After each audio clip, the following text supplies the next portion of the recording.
Hey, hey, hey. Happy Tuesday. Come on in. Pull up a chair. The Gaming Gang Dispatch is in the air.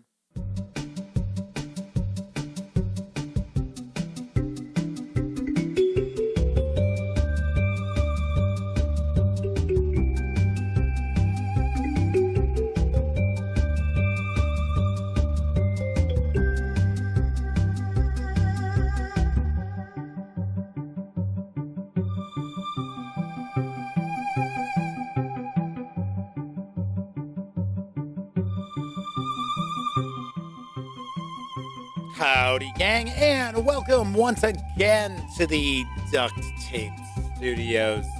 I'm Jeff McAleer, your host, here at the Gaming Gang Dispatch, brought to you by, incredibly enough, thegaminggang.com, of which I happen to be the founder and editor-in-chief. So welcome aboard.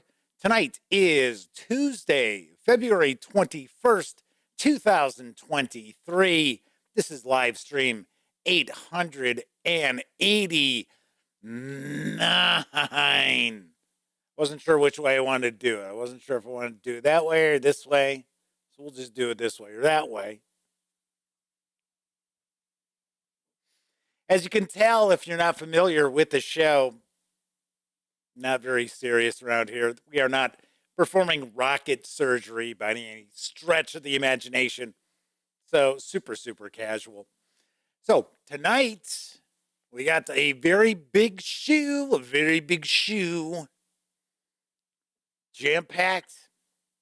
I'm serious. It's going to be jam-packed. Tomorrow night's show going to be jam-packed as well. And when I tell you what we're taking a look at tomorrow night, you'll know why it's going to be jam-packed. But if you're just tuning in for the first time, let me also point out that we talk about the tabletop gaming news here, and then we take normally a first look at a tabletop game. So that's how things are going to operate tonight. And on this edition, I am going to be diving on into Campaign Builder, Cities and Towns from Kobold Press. Yes, I know last week I had mentioned I was going to be reviewing Tales from the Shadows, which is from Kobold Press. But I thought, you know what? This has just come out. Let's take a look at this. And as an added bonus, remember, I just said it's going to be a jam-packed show because we are also going to dive on into the accompanying map folio for Cities and Towns. So I think there's a dozen in here. I'm pretty sure there are a dozen two-sided maps.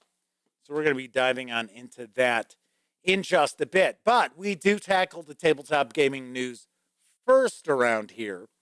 So if you are watching live and you're tuning in because you wanted to get a peek at Cities and Towns, relax, kick back, put your feet up.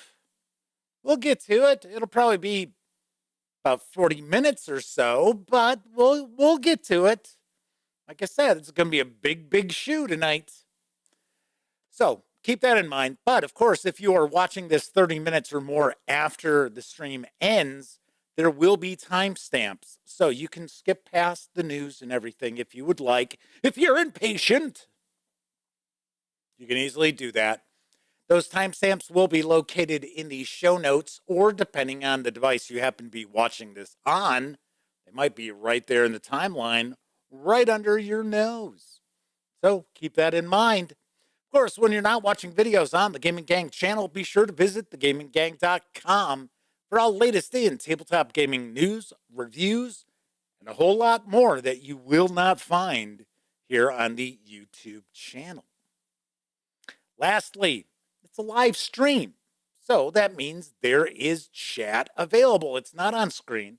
It's one of the ways I keep some of the more unusual commenters at bay. Plus, you must be a subscriber to the channel for at least 48 hours before you can take part in chat. Yet another way to keep some of the more unusual commenters at bay. But if you want to say howdy, maybe you got a question, comment, by all means, chime in. I will do my best to respond. So first out the gate tonight, was Flaming Heron. That's right. In fact, Flaming Heron and the Motor City Madman were hanging out in chat before the show even started. That's how excited they were. Just means how bored they were. They're like, oh yeah, I guess I'll swing in a chat early. So let's see, who else do we have? Stray Kismet is with us. James Eck is in the house. Wancho Dumagal, as well as Kevin R. Smith, are joining us live as well. So welcome aboard, everybody. Hopefully, if you are here in the U.S., hopefully you enjoyed your President's Day yesterday. That's why I did not do a stream, because for a change, I actually remembered a Monday holiday before that Friday. So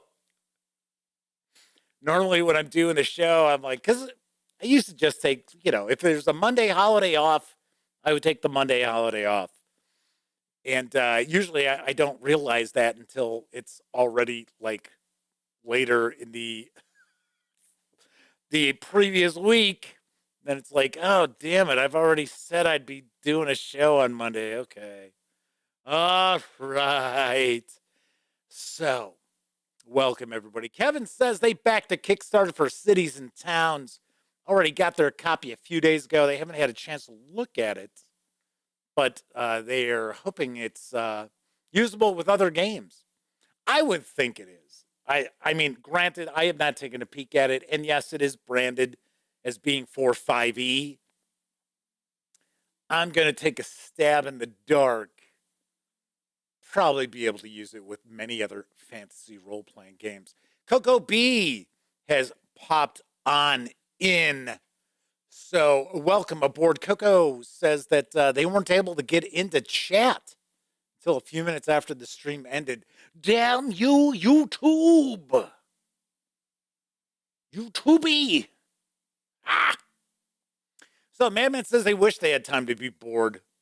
Oh, another week of being on call with 3 days to go. Yikes. All right, so let's jump on into the news because I've got a lot cooking tonight. Arriving this week from the Moongrel and Studio 2 Publishing comes Dungeons of Dragmar. Here's the skinny.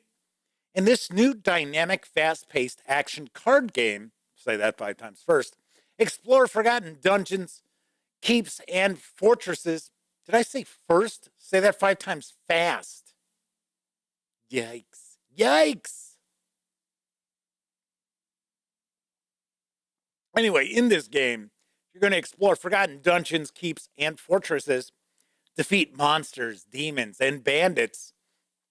I think the demons are probably the worst of the bunch, lurking in the forgotten tunnels through Dragmar, and claim fame and riches.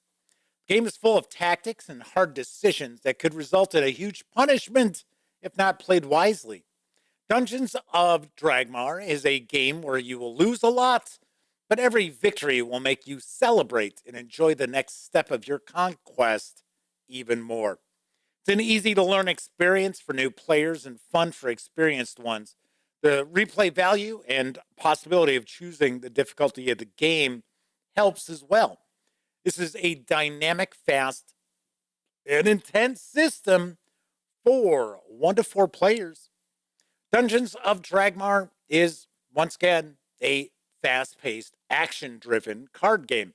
The game takes place in rounds called dungeon runs, where a player tries to conquer a dungeon using his heroes and items and claim the head of the boss at the end of the run. Of course, most of the runs end in failure, but then there is always a second chance to be successful. Earn fame after every dungeon run, hire stronger heroes, grab better items, and head again straight to the darkness of the deepest dungeon and claim victory. You need to constantly be prepared, think in advance, sometimes trick or get help from other players, and sometimes work alone to achieve your goal. Dungeons of Dragmar is for 1 to 4 players, ages 13 and up, plays in 10 to 45 minutes. I guess 10 would be if, you get snuffed early. It's going to carry an MSRP of $54 when it makes its way into stores this week. I got to say, the artwork looks pretty cool. Artwork has a little bit, not a lot, but to me at least, it has a little bit of a Darkest Dungeon vibe to it. Kind of. But I do definitely like the art style. Very, very nice. So this is from the Moongrel, who I'm not familiar with, as well as Studio 2 Publishing, which I gotta be honest, I'm not used to Studio 2 Publishing doing board games or card games. To me, I always think Studio 2 Publishing RPGs. So kind of interesting. In fact, when I think Studio 2 Publishing, I always think Savage Worlds. I mean, that's what immediately pops into mind when I think of Studio 2 Publishing. So anyway, this arrives in stores this week. Could be kind of cool. That's why I thought I would share the news about it with you. Let's see, we've got a few more folks hanging out in chat. Vaughn Moore is with us. Quantum Phase Dragon has also arrived, as has Shaz. And Zorex Zoran 1. Yes, Double Z1 is joining us as well. On to our next news piece, because the war game We Are Coming Nineveh is landing this month from Nuts Publishing and Ares Games. Here's what I know. Iraqi security forces and Daesh fight for Mosul. In June 2014, Islamic extremists seized control of large areas of Iraq and Syria, including Mosul, Iraq's second largest city. We Are Coming Nineveh is a tactical/operational level game that tells the story of the most intense part of the campaign that followed, the liberation of West Mosul by Iraqi security forces between February and July 2017. In this two-player game, players assume the role of either the Iraqi security forces or Daesh, also known as ISIS. They first decide on operational priorities. With their objectives established, they then select which additional capabilities they wish to bring to the fight. With more than 4 different options, units, weapons, fire support, intelligence, advisors and training, defensive preparations, and more, each game will be different from the last. All this is the prelude to an intense tactical game wherein two sides fight for control of the streets and neighborhoods of the city. Blocks and area movement are used to recreate the fog of war. A detailed map depicts the complex urban geography of West Mosul, notably the dense buildup area of the old city. Event cards can be triggered, at any time, generating tactical vignettes, posing difficult moral choices, or inflicting collateral damage. Gameplay is intuitive, engaging, and extremely realistic.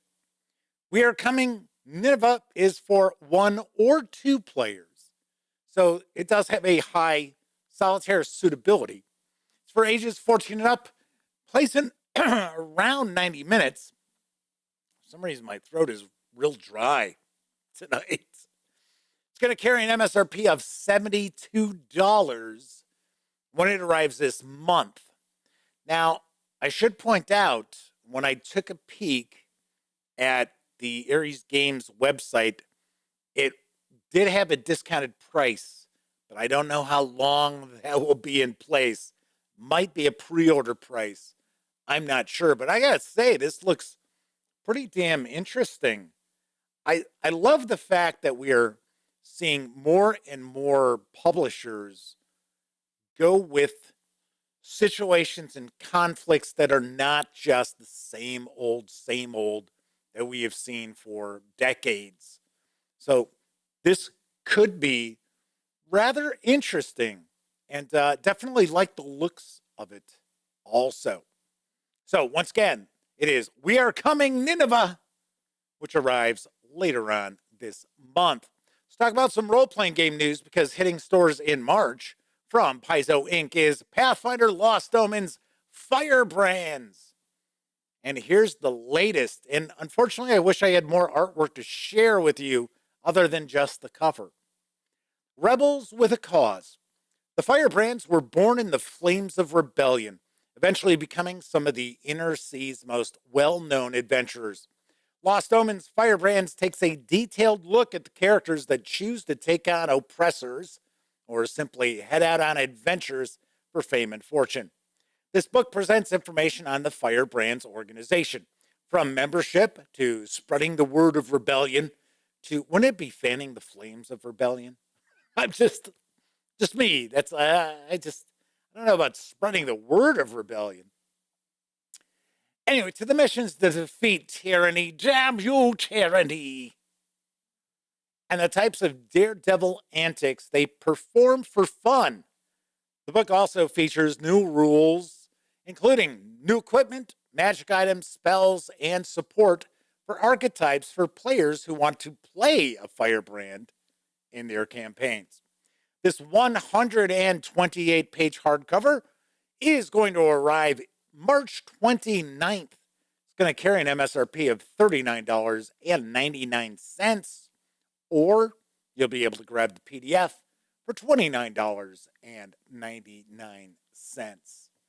And of course, we will probably, more than likely, have an opportunity to take a deep dive into Firebrands when it arrives, because we do have a nice arrangement with the fine folks over at Paizo Inc. So should be getting an opportunity to take that deeper look and provide a review for it as well. I have not seen this month's releases yet from Paizo, so we should be seeing those arrive in the next few days. It's only 3 this month. It's the latest Adventure Path chapter for the current AP for Pathfinder. We also have Starfinder, and we have a new supplement. It is a treasure book. I can't remember the name of it right off the top of my head, but that is what is arriving this month. And of course, within a day or so of that arriving, I will have my Paizo First Look video out with all 3 of those titles. And then on the show, we'll take a much deeper look into that treasure book.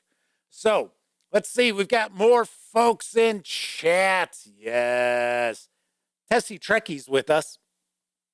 And so is Indarius Termina. So I believe this might be Indarius's first time visit in chat. So welcome aboard.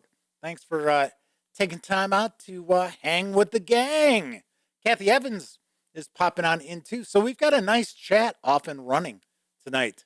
Good to see everybody. Moving right along. The Monster Overhaul, a practical bestiary, has arrived in PDF. And here's the scoop from its author, Skerples. What's the Sphinx without a riddle? Or a Minotaur without a labyrinth? What's a dragon without a hoard? Or a peasant without a grievance? Well, if they didn't have a grievance, they wouldn't be a peasant. Gotta just break it to you that way. The Monster Overhaul is a massive role-playing game bestiary designed for at-table utility. Monsters are presented alongside useful tools, ready for immediate use in any scenario. This book aims to provide a game master with the tools they need, as they need them, without slowing down a session. In the middle of a game, a GM doesn't need to be told that bears live in caves or ghosts haunt graveyards. They know that. What they need are interesting prompts that are difficult to invent under pressure. Names, details, motivations, secrets, riddles, maps, twists, etc. Numbers are calibrated around old-school fantasy adventure game principles. This book should be compatible with and has been tested against the most popular and enduring old-school systems. This 336-page book contains over 200 monsters, over 160 pieces of original art, over 20 maps, plus random encounter tables, indexes, and a host of other useful tools. The 336-page PDF is available right now at DriveThruRPG for $30. And I have heard through the grapevine very good things about the Monster Overhaul and how useful it is at the game table, which we talk about a bit when we kind of delve further into role-playing games, or if you check out any of my videos where I'm talking about role-playing games or reviewing role-playing games. One of the things I always look at, especially when I'm doing a review, is usability at a table. So, and unfortunately, there is a problem with the way modern designers design games. Yeah, I'm looking at you, 5e D&D, where it's kind of like, you do realize that I don't need to like know all this background about stuff. Just because you're a failed novelist doesn't mean I need to read all this background about a room that's never going to come into play in this game. Yeah, well, in this room, this is where Baron von Ryder was spent most of their time, and they slept quite a bit in this room. Some evenings they would spend 12 hours sleep. It's like, what? I don't need all that, man. It's like, what do the players see? What do they hear? What do they smell? What do things taste like? Don't need to have the background about everything. So, like I said, I've heard really, really good things about the Monster Overhaul. I think this was a successful Kickstarter, and that physical books will be available at some point in the future. I don't know if it's going to be print on demand or not. James X says, failed novelists. Ouch. Well, come on. I mean, let's be honest. We do see that with quite a lot of adventure writers where, and I'm not saying that we need to have just everything's a bullet point. I don't mean that, but we do see it all the time. In fact, I just reviewed the latest D&D book, and it's another, I didn't necessarily bring it up during the review, but it's another case of, oh, okay, here's the read aloud, and it's like 5 or 6 paragraphs. It's like, come on. Wizards of the Coast themselves had said read aloud should never be more than 3 sentences long because players start tuning out. Anyway, check this out. This does look very, very cool. I know it's a bestseller right now. It's a hot title right now over on DriveThruRPG as well. All right, my final news piece. Something else that's also available in PDF is Ruins of Symborum, Call of the Dark for 5e. Here's the latest from Free League Publishing. In this PDF, you'll find 2 adventures that in different ways relate to the growing internal divisions within the Ambrian realm. Call of the Dark plays out in the northern territories of the lost land of Alberictor, where the player characters will accompany a low-born noble who is looking to prove the status of her family.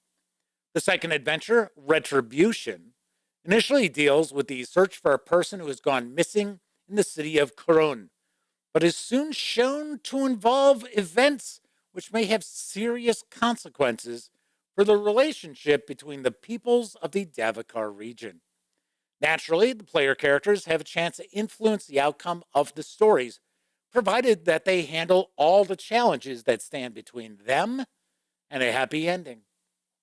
This includes 2 full-length adventures that will expose the player characters to great challenges. It includes the Alberian barony of Sarli and the city of Karun as detailed adventure landscapes. There are a dozen locations and establishments where the characters can eat, trade, sleep, find information, and visit the local authorities. Includes full color maps of the barony and the city. There are 4 new artifacts and alternate rules for forced rides and the dangers of the darkened land. Got to point out this book does require access to the Runes of Symborum core setting books, Player's Guide, Game Master's Guide, and Bestiary. This 104-page PDF is available right now over at Drive-Thru RPG for $14.99.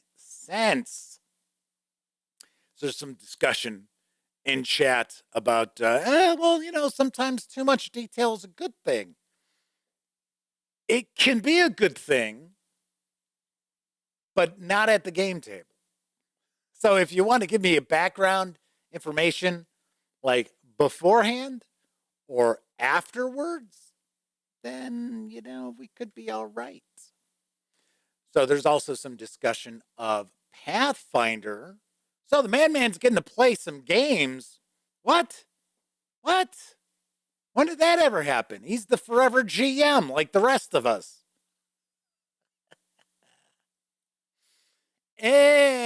Anyway, don't miss out. Check out Runes of Symborum Call of the Dark. Available now at Drive-Thru RPG. All right, that is it for the news tonight. Of course, I was just talking about Drive-Thru RPG. Don't forget, the Gaming Gang, thus the Dispatch, is affiliated with the One Bookshelf sites. So if you are going to visit, say, Drive-Thru RPG or Dungeon Masters Guild, Storyteller's Vault, what have you, please stop by thegaminggang.com first. Click on one of our banner ads. That way, if you happen to make a purchase, I get a small portion of that sale. All those nickels, dimes, and quarters really do add up and help keep thegaminggang.com around. Also, if you like this video, if you dig the channel, if you find thegaminggang.com to be a valuable resource, hell, if you just like what we do, you can always swing on over to paypal.me/thegaminggang and making a small donation. And thankfully, there are quite a few people out there who use our banner ads and or stop by paypal.me, such as the Madman. And I know Flaming Huron uses our banner ads when they're making purchases over at Drive-Thru RPG as well. 245 Trioxin is hanging out with us in chat. So welcome.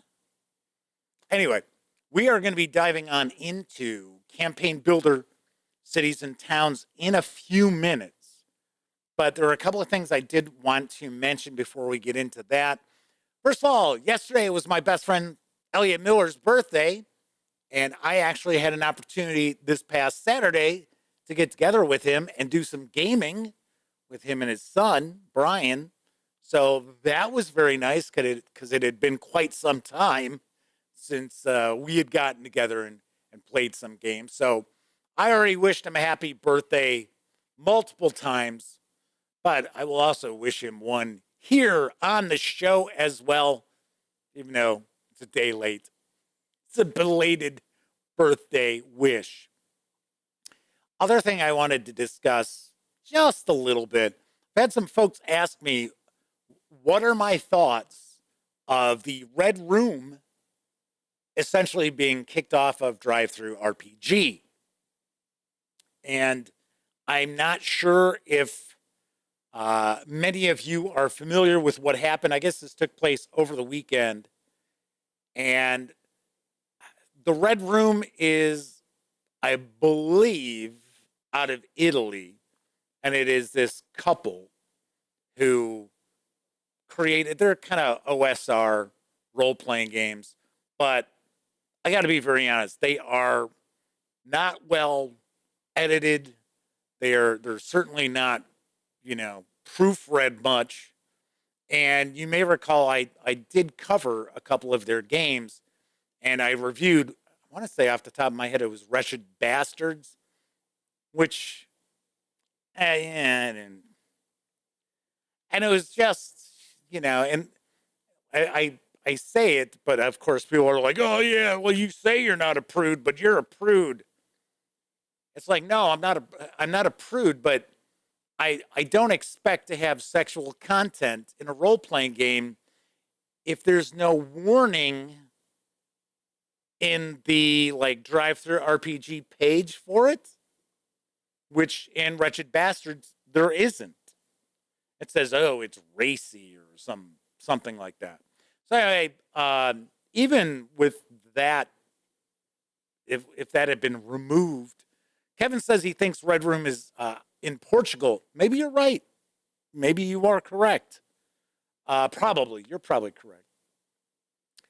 So anyway, so even if I didn't have an issue with that, the mechanics are just BX mechanics. It's not like they're bringing a whole lot new to your game table outside of their kind of gritty, kind of, dark. They call it their wretched universe. And they've got a multitude of different games. So James X says, not a prude doesn't require crude. Straight Kismet says Jeff's a badass. I don't know about that, but anyway.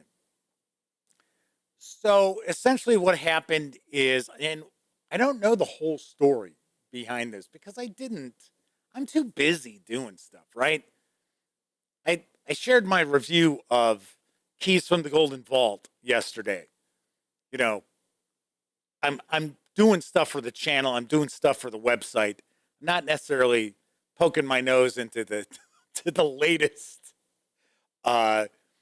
controversy going on in our genre, our hobby, and stuff like that. But as far as I understand, they had released a new role-playing game called Men, and it was like for manly men. And I gotta be honest, I hadn't taken a peek at it, so I don't know. But I mean, you could tell it had some AI artwork on the cover that was very reminiscent of 1970s paperback covers. Yeah, Frazetta artwork kind of style. Yeah, whatever. Yeah, I don't have a problem with that. I like attractive women. Nothing wrong with that. But is that, should that be presented like that these days? Probably not. But I guess it was some issue with, something that was in the book, and I guess it was supposed to be presented as being satirical. Once again, didn't take a peek at it. And there were some complaints from the public, but I think these were complaints from people who hadn't even bought it. So I'm not into censorship by any stretch of the imagination. Not at all. So on one hand, it's disappointing to see that I believe what had happened was Drive-Thru RPG pulled Men, and you couldn't buy it. So they pulled it from the site because of the complaints. I think they pulled it. They were going to look into the complaints. And I'm not a big fan of that. You already know, if you follow the Gaming Gang, I share games from designers from all spectrums of the political viewpoints, as well as sexual orientations. I'm all for providing, coverage for a variety of different creators, right? I've said it before, as long as they haven't done anything to hurt anybody that I'm aware of, I'm more than willing to share information about their releases. So I guess what the whole thing was, and Kevin is talking about this, it looks like in chat,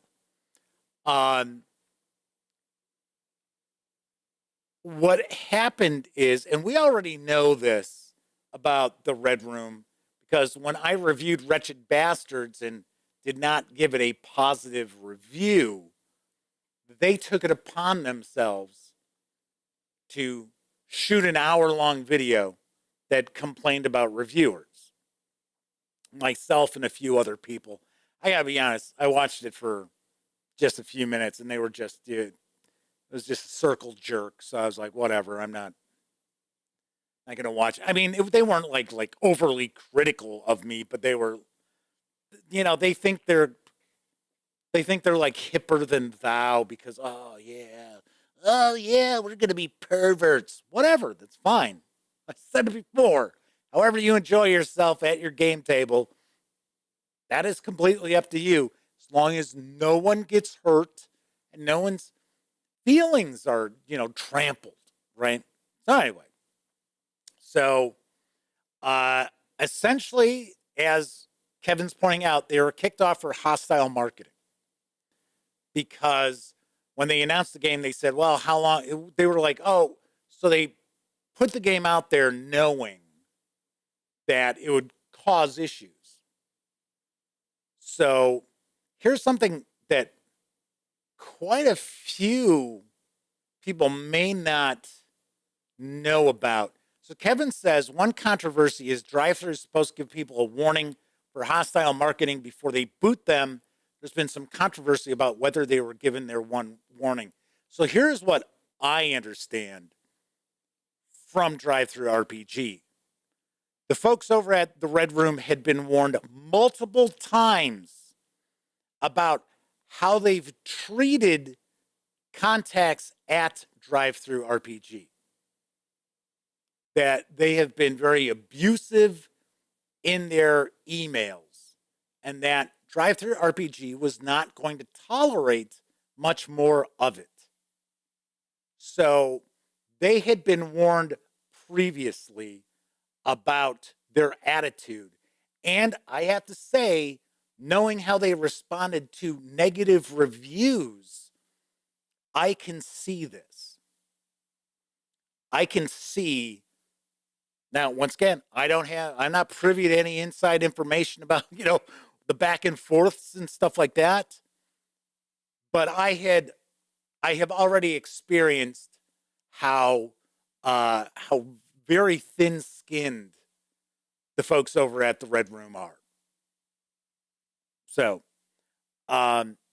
here's, like I said, I am not for censorship at all. I think that's ridiculous. Put a disclaimer or content warning or something like that. That's fine.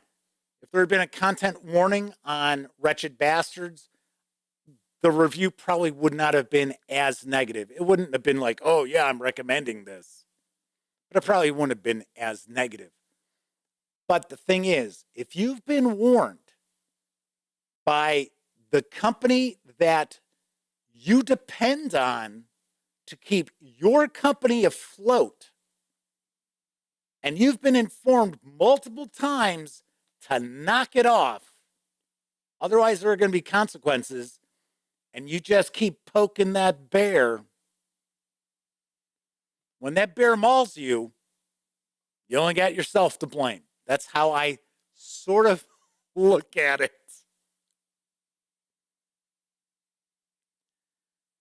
So on one hand, I don't agree with censoring or actually just pulling something down. And, people are just so overly sensitive these days about just ridiculous shit, right? And it's in our hobby and outside our hobby too. But I mentioned this in my review for Keys from the Golden Vault. I said, Wizards of the Coast would probably be better served rather than trying to make political points with people who mainly don't play their game, but focus on putting out a good product.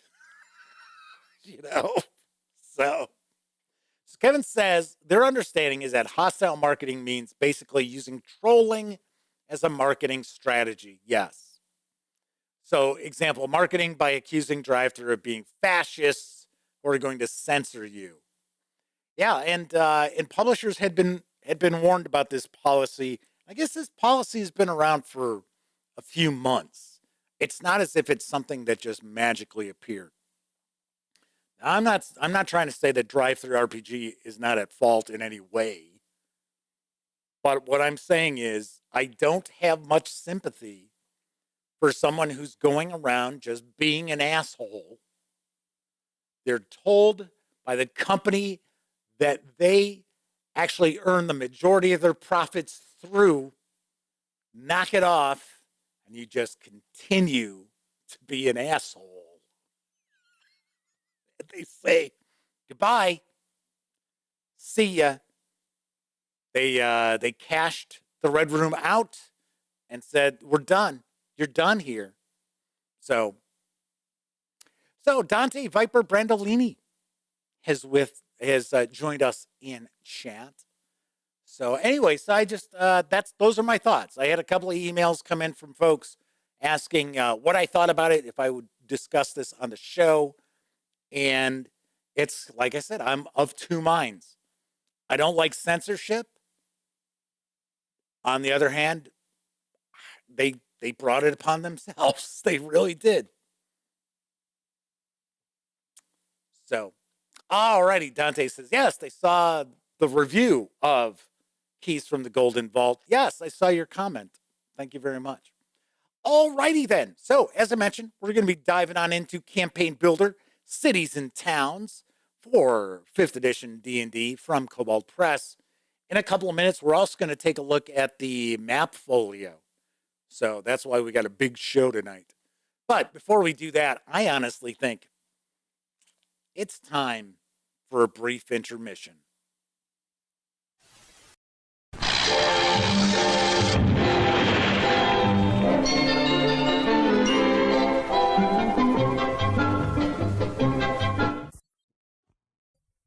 Suffering from pizza cravings? Try Red Baron Pizza. Crispy crust, zesty pepperoni, sausage, mouth-watering mushroom slices. Available now at our concession stand. They say the Red Baron loved flying, but his true passion was pizza.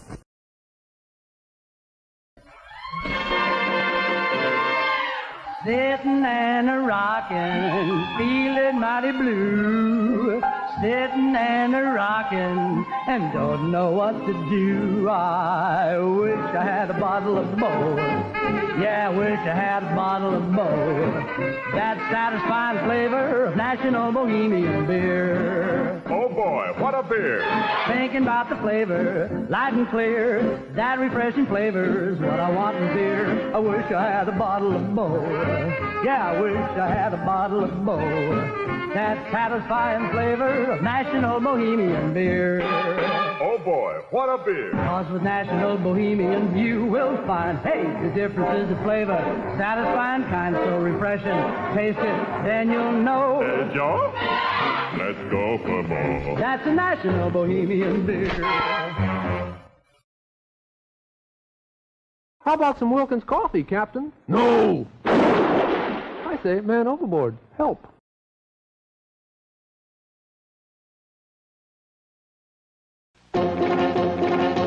You're playing hunter, spot the game, load and fire. Take your power, sign your name, and cock and fire. With Johnny Eagle, you can miss. You've never seen guns like this from Johnny Eagle. Now take your army gun in hand, load and fire. With Johnny Eagle, you command, you load and fire. With Johnny Eagle, lots of fun. You've never seen an army gun like Johnny Eagle.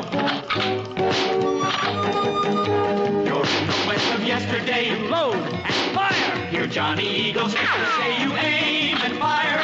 Never gunfight before, get Johnny Eagle. You get more with Johnny Eagle. Boys, look at these real trophy wall plaques and think how swell they'll look in your room. Get them in sets or separately. Magumba, Lieutenant, Red River, from Johnny Eagle, by Tupper.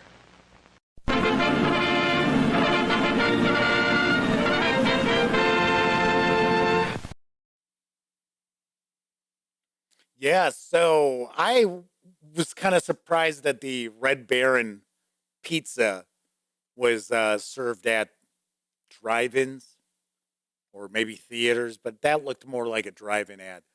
Weirdly enough, I did know Tombstone used to be available at drive-in theaters.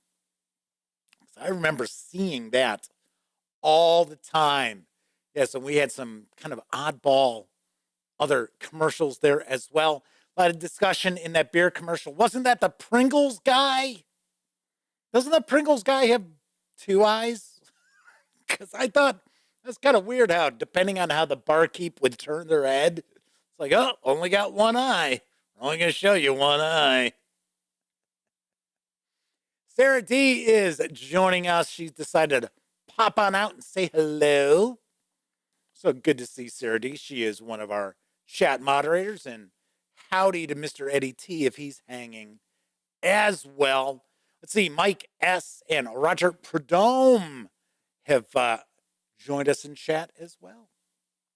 All right, so today I am going to take a first look and page through Campaign Builder Cities and Towns for 5e D&D from Kobold Press. It's written by Richard Green, Tim Hitchcock, Sarah Madsen, and Sebastian Rombach, with assists from Benjamin Eastman, Bashir Gauss, Victoria Jaxo, Jeff Lee, Richard Pett, Frank Tedeschi, and Brian Suskind, as well as a bunch of artists.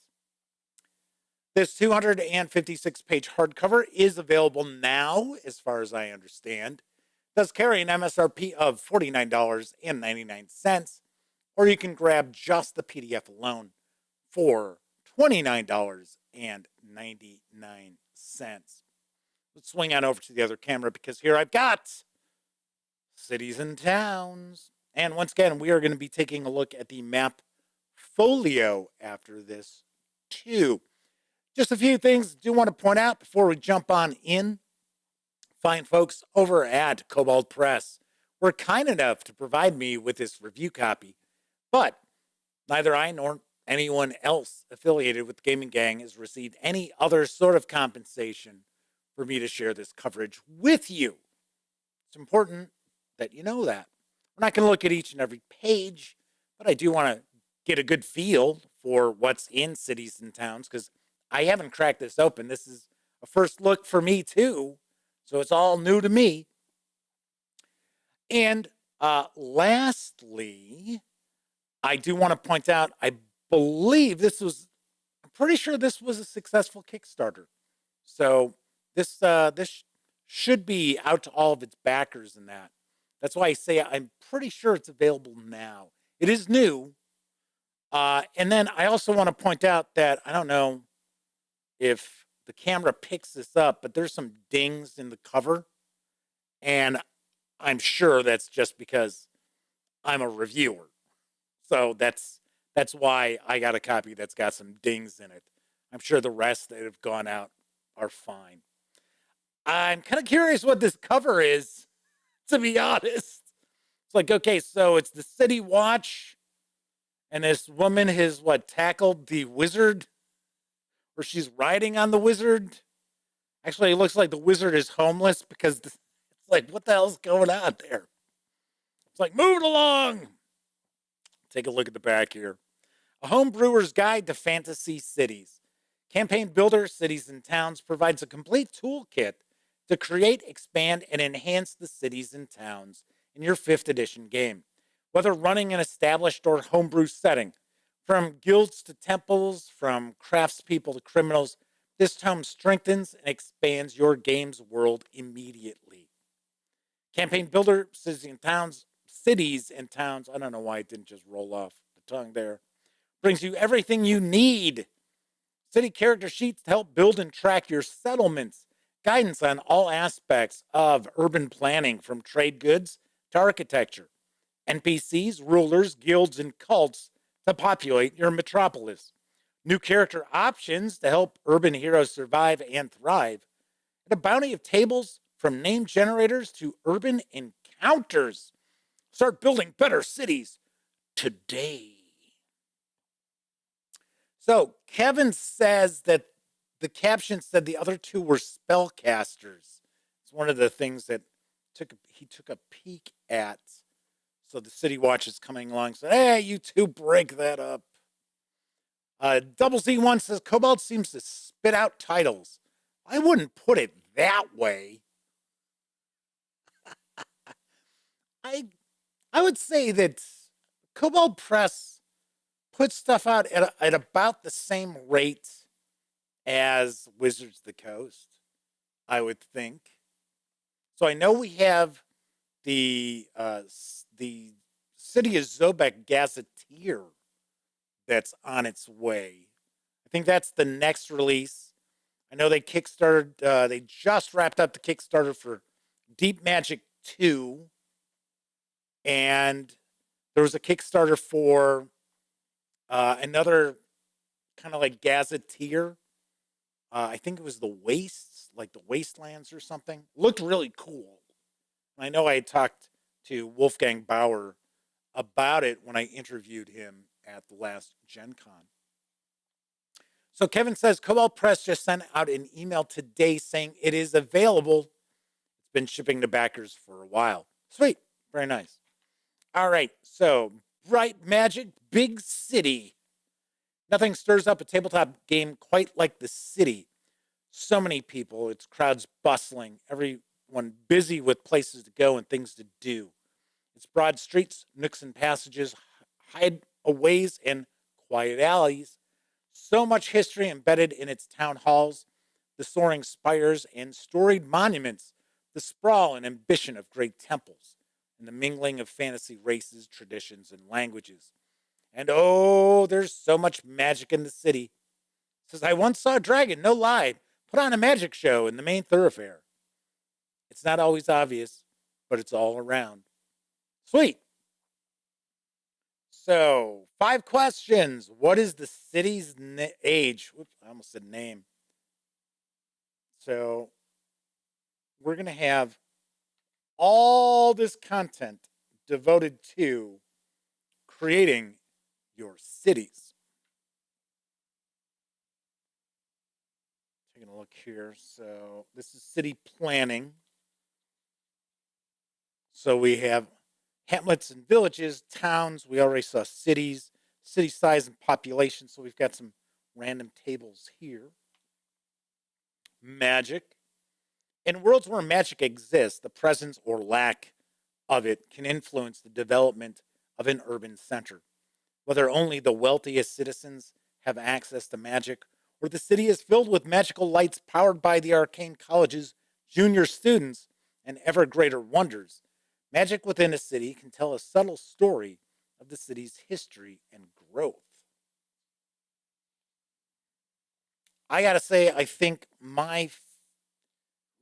it's gonna be a toss-up between my 2 favorite fantasy cities would be Lankmar, obviously enough, because you know I'm such a huge Fafhrd and Grey Mouser fan, and Sanctuary from Thieves' World, which I got to be honest, I wish they had the Thieves' World books in audiobook form. I think that'd be great. At least the first few, because once again, it was in one of those shared anthology worlds, which tend to fall apart after a certain point, because all of a sudden everybody's characters are trying to outdo other authors' characters and things like that. Our friend Chen from Taiwan has joined us. Good to see you, Chen. So, second part here, anatomy of a city. So we get geography and climates. Looks like we've got some examples of different elevation. So natural resources, reflecting the age. So as we can see, just kind of taking a look so far, I get the impression that this is, I don't want to say it's system agnostic because it is flagged as 5e right on the cover, but I'm not seeing anything so far where it's like, oh, well, it's, 5e mechanics. This looks, like I said, pretty system agnostic to this point. Plus, it also looks as if you could put these cities and towns in any locale, it's not necessarily just set up for Midgard.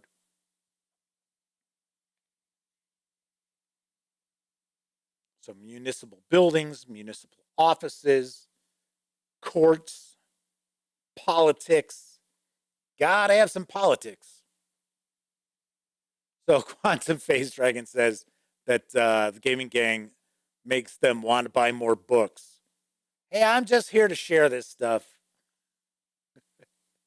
If you're interested in picking it up, I even mentioned in yesterday's review of Keys from the Golden Vault that it's kind of a sorry statement to know that the best content for 5e that's coming out is not from the company that owns the IP.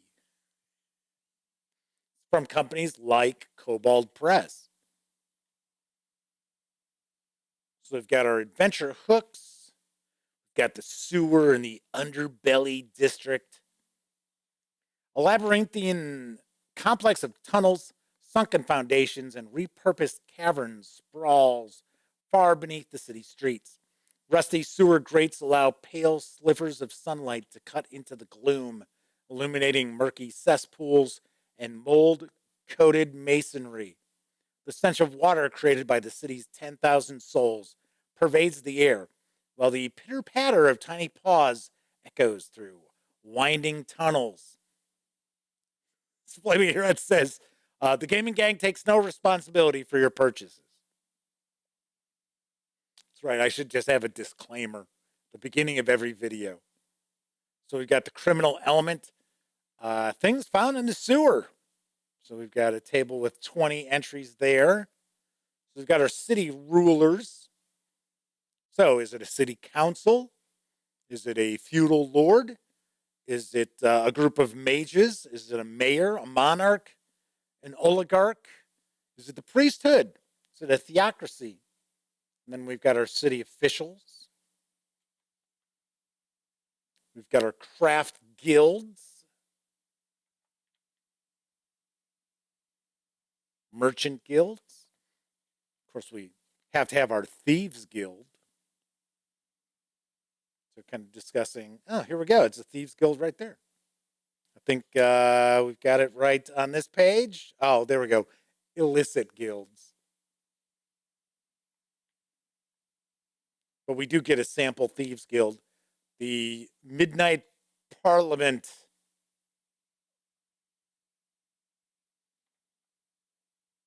City Watch, cults and secret societies. We've got our cult goals. This looks very interesting so far, I gotta say. Pretty much covering every angle you need to consider when you're putting together a city. When you're building one for your favorite role-playing game. And you're kind of building it from the foundations up. So we got our city inhabitants. Here we go. Now we're going to get into something that's statted for 5e with our NPCs. So we've got alchemists, artists, a canny beggar, crafter, a sellsword, a spellhawk, a merchant. Pretty solid artwork throughout. We have a performer. Or we have the fantasy version of Harlequin. So Double Z1's got to call it a night. Well, thank you very much for hanging out with us. And then we have some monsters. There we go. We get some new monsters here. Looks like we've got a few.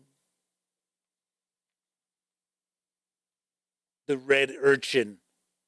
The red urchin looks like a humanoid street urchin or waif of the most prevalent race in the city it inhabits.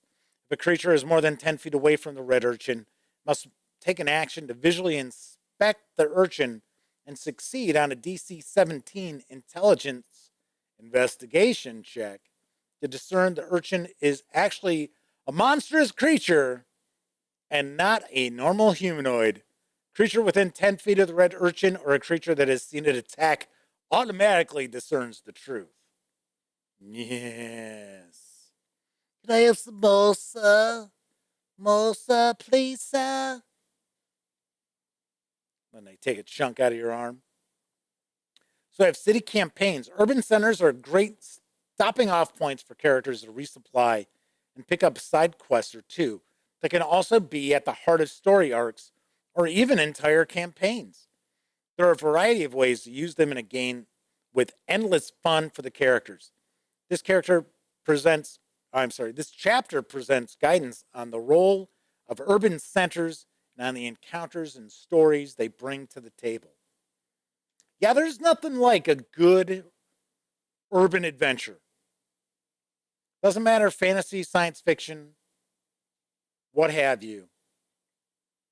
Maybe not so much like a modern tale. But urban adventures tend to be a lot of fun. If they're done right. So, Flaming Heron says, I feel we don't get enough urban adventures. Yeah, that's true. We don't see it a ton of them.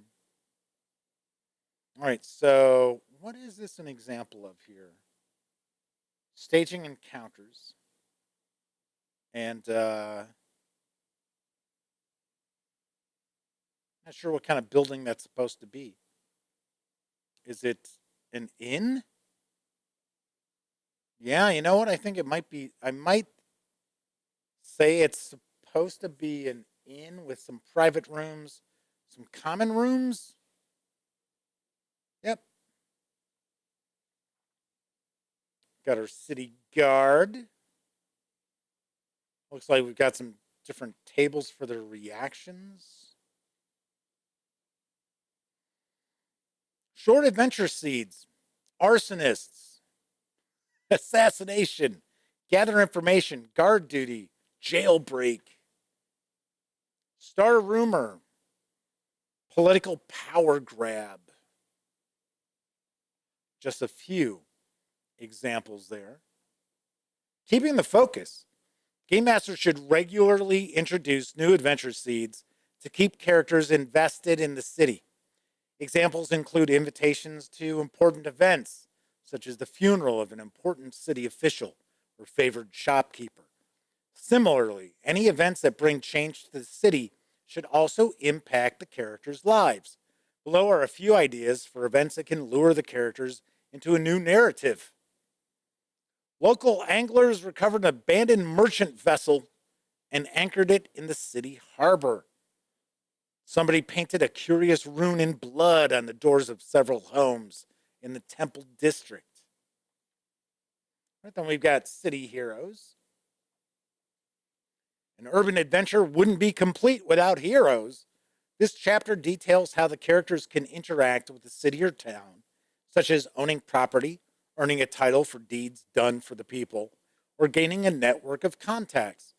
This chapter also contains new backgrounds, class options, magic items, and spells for characters in urban campaigns.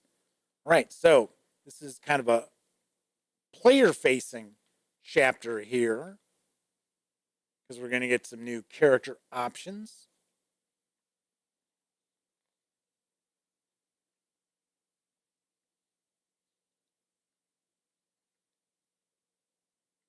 We've got appraisers. So we have new backgrounds, an appraiser, a midwife, public servant. Oh, that's exciting, right? I'm a clerk for the town. Vigilantes. I'm Batman. Alrighty. So looks like we got some new spells here. We've got class options. We've got a new Bard College of Chicanery. And we have a new Cleric Divine Domain, the community domain.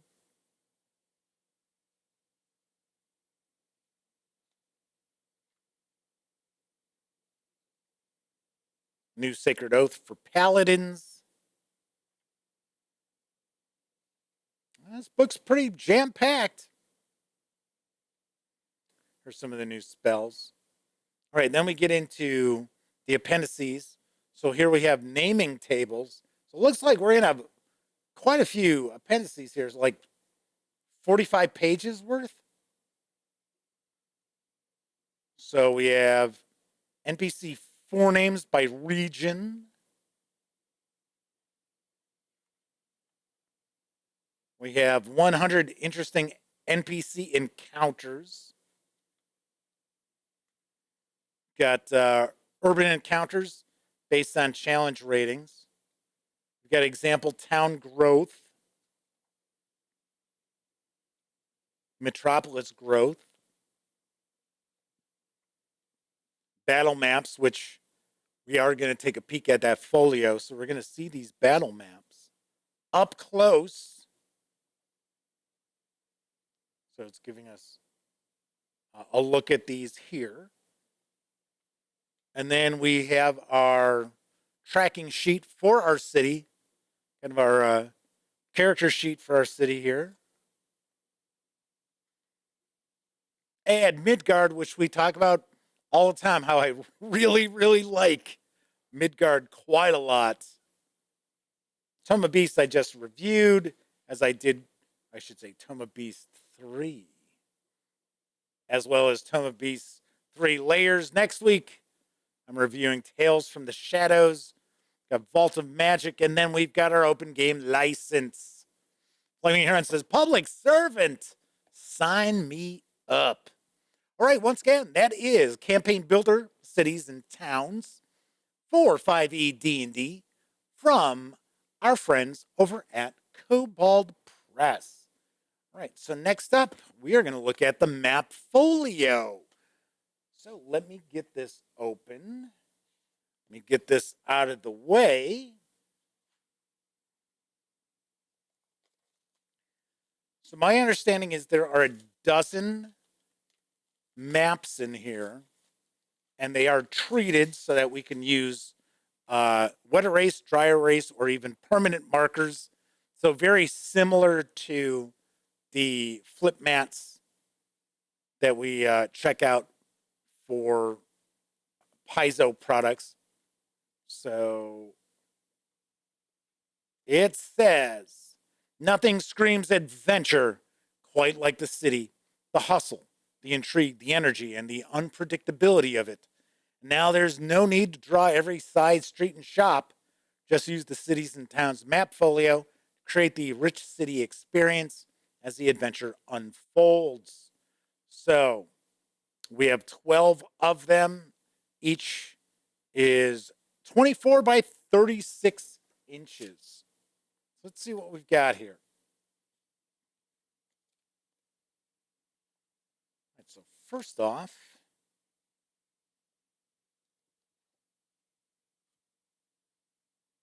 I know the book itself was telling us what these are. I'm going to take a guess that this is supposed to be a racetrack, jousting, tournament locale. Taking a stab. I'm taking a stab.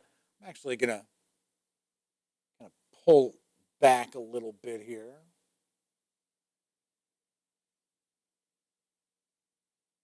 Oops, I actually accidentally bumped the focus guide here. I'll take a second to get rid of that.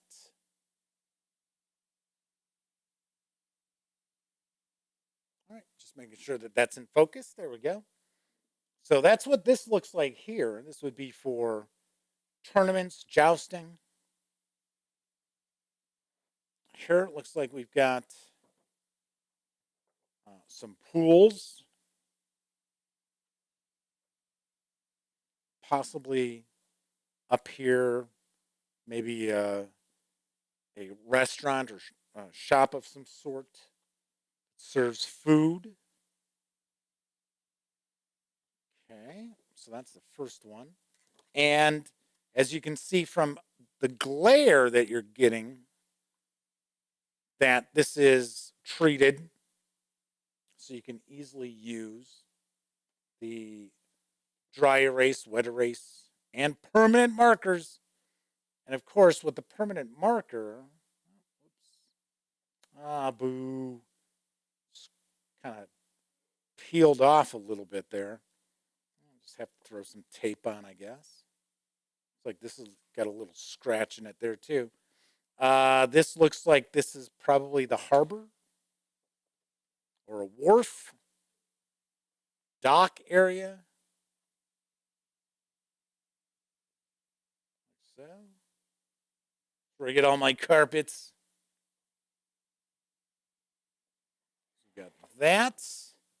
And then looks like this looks like maybe like a ghost town, because it appears that these buildings are all abandoned and dilapidated.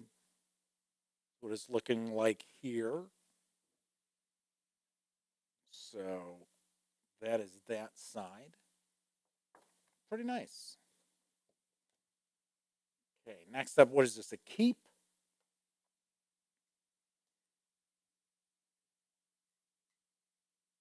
Or is it a temple?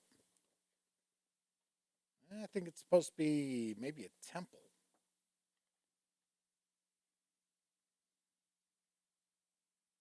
So we've got, looks like we've got ramparts there. Maybe it's an oracle. That's a possibility. So Flaming Heron says, good looking maps. I feel they would get a lot of use. I mention this all the time when we're looking at the Pathfinder and Starfinder flip mats. If you play skirmish level miniatures, these are perfect. These are absolutely perfect for skirmish battles with, say, like Frostgrave, Stargrave. So we've got that.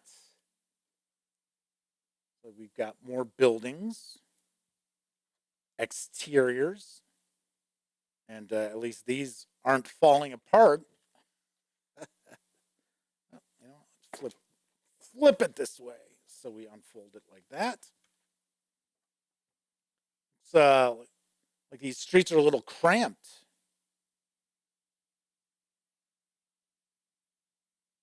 Kind of winding and twisting around as well.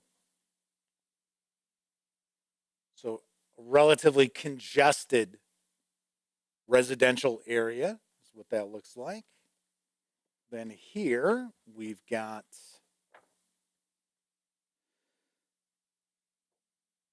some sort of, well, this is some sort of a hall for a feast. Maybe this is like another temple of some sort.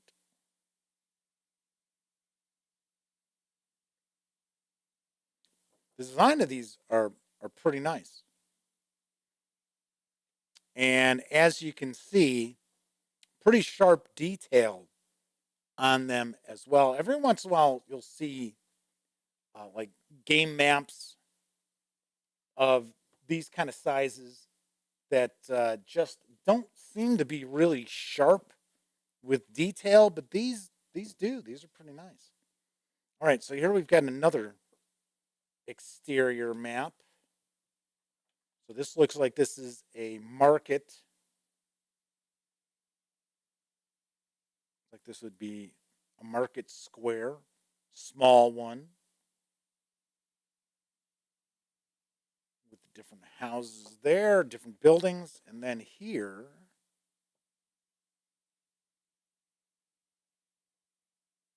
this looks like this might be also an outdoor market.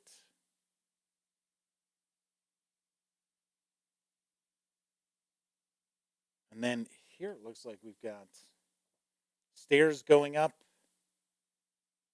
to another location here. Cool. All right. We have one left. So it looks like this might be a cemetery. I think it is. I think it's a cemetery. Yep. It is. So it is a cemetery or graveyard. So we've got a couple of mausoleums here as well. Some statues. Some couple of benches. And then on this side, here we go. Here we've got a dock. A dock, a couple of ships, and it looks like a warehouse on the dock as well. Nice. So this is the city builder, I should say campaign builder, cities and towns map folio from Kobold Press, and this carries an MSRP of $49.99, and I do believe this is also available right now. Okay, so there you have it. Kind of a deep dive into the Campaign Builder Cities and Towns core book, as well as the map folio. Of course, I will have a review of Cities and Towns in the very near future. Cool. I like that. The book looks very interesting as well. I like kind of going through like gazetteers to give me some like adventure ideas. I don't necessarily always use like all the, regional detail in a gazetteer. I use it more to kind of get my creative juices going, more so than anything else. All right. So that is it for this episode tonight. Tomorrow, another big show. Actually, I say big show. I was thinking we were going to easily be hour and a half or more. We're hour 16, something like that. But tomorrow, we are going to dive on into Carbon Gray. So this is the deluxe edition of Carbon Gray. This is a role-playing game. So this is from Magnetic Press. And they actually have, where is it? Right there. You might be able to make that out. They actually have the trade dress from West End Games on here. Now, I do understand that this uses kind of a modified D6 system that West End Games utilized. So if you recall D6 Star Wars. And this is based, I believe, on a graphic novel series. So this deluxe edition has the book as well as miniatures and other goodies as well.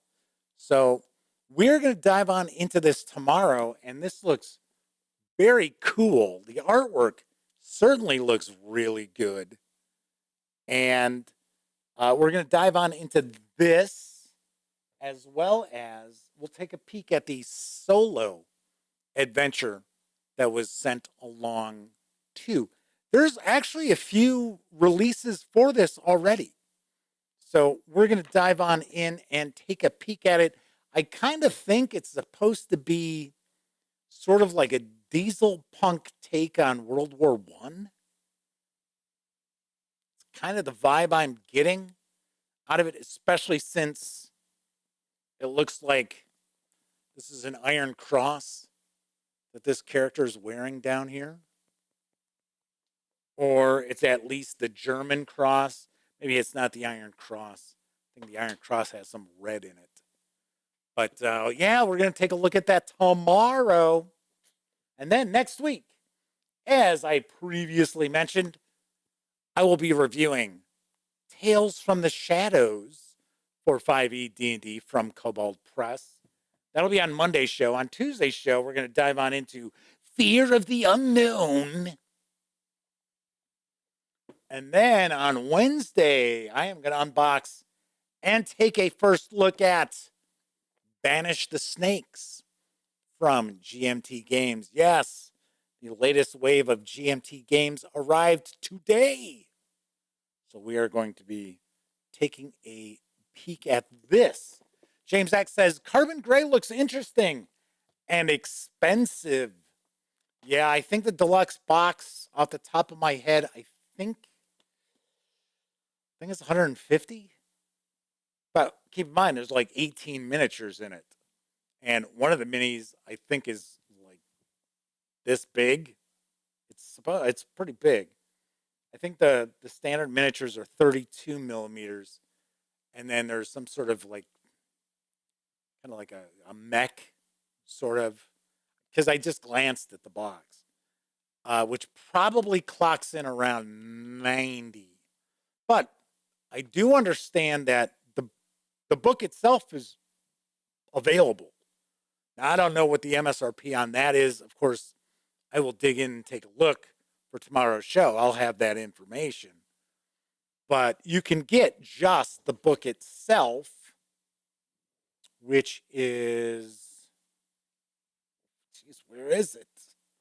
Maybe it's this. I think right there is the core book. So let's see. This is what the box set has. One hardcover RPG core rulebook. More than I thought. 20 detailed 35 millimeter character miniatures. So they are a bit bigger than our standard miniatures. 196 millimeter Canon Walker. One 3-panel quick reference Game Master screen.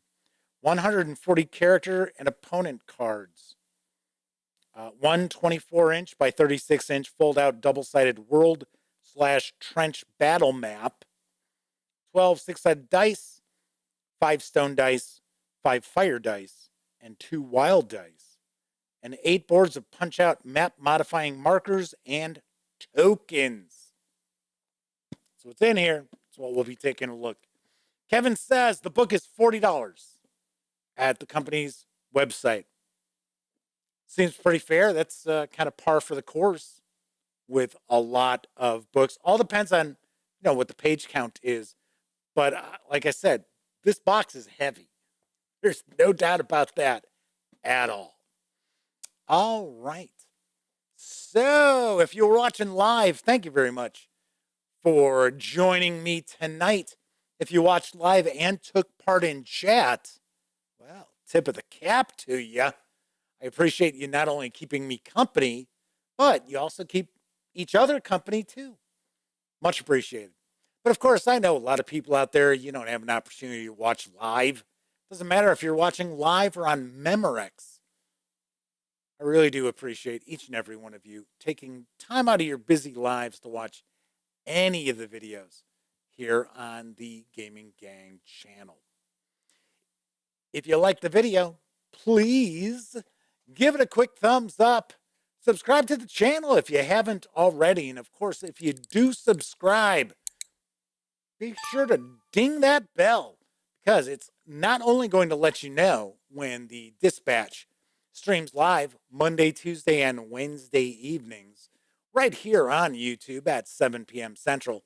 I'll also inform you when I upload other original videos, such as my review of Dungeons & Dragons, Keys from the Golden Vault from Wizards of the Coast. That's right. I shared this yesterday. So you can make an informed buying decision, at least my opinion. Anyway, don't forget, when you're not watching videos on the Gaming Gang channel, be sure to visit thegaminggang.com for our latest in tabletop gaming news, reviews, and a whole lot more that you won't find here on the YouTube channel. You know the drill. Get your geek on at thegaminggang.com. All right. Thank you, everybody. Enjoy the rest of your morning, afternoon, evening, whatever time of day it is in your neck of the woods. And of course, here's hoping each and every one of you gets to enjoy plenty of great gaming with your gang.